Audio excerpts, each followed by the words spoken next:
Hindi raw rally bilang pagsuporta kay Chief Justice Renato Corona ang Grand Evangelical Mission ng Iglesia ni Cristo na isasagawa sa Quirino Grandstand sa susunod na linggo.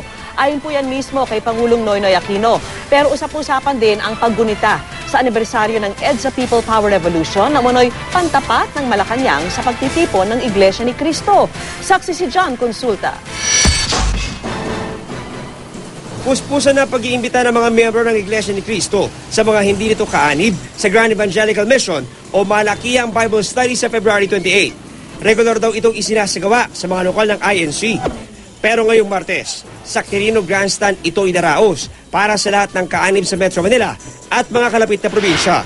Batay sa ulat ng ilang pahayagan, ang pagtitipon ay pagpapakita rin umano ng suporta ng Iglesia kay Chief Justice Renato Corona. Tulad daw sa isang rally sa Korte Suprema na dinaluhan umano ng mga miyembro ng INC.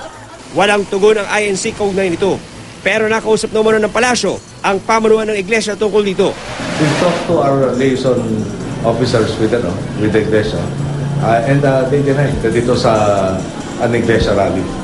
And they tell us, pag meron mo bang rally na sinamahan ng mga Katoliko, ibig sabihin rally ng Catholic Church yun. So ganun po sa Katoliko. Kaya naman ang palasyo, hindi na raw bibigyan pa ng kulay ang nakaambang pagtitipon ng INC sa February 28. They're leading up to an anniversary. So we have no reason to doubt Iglesia ni Cristo. It's a religious activity and we wish them well. Itinanggi rin ng palasyo na pantapat sa pagtitipong ito ang paggunita naman sa anibersaryo ng EDSA Revolution sa People Power Monument sa February 25. Sa kabila yan ng inilabas na memorandum ni Executive Secretary Paquito Ochoa na humihikayat sa mga empleyado ng gobyerno na dumalo sa pagdiriwa.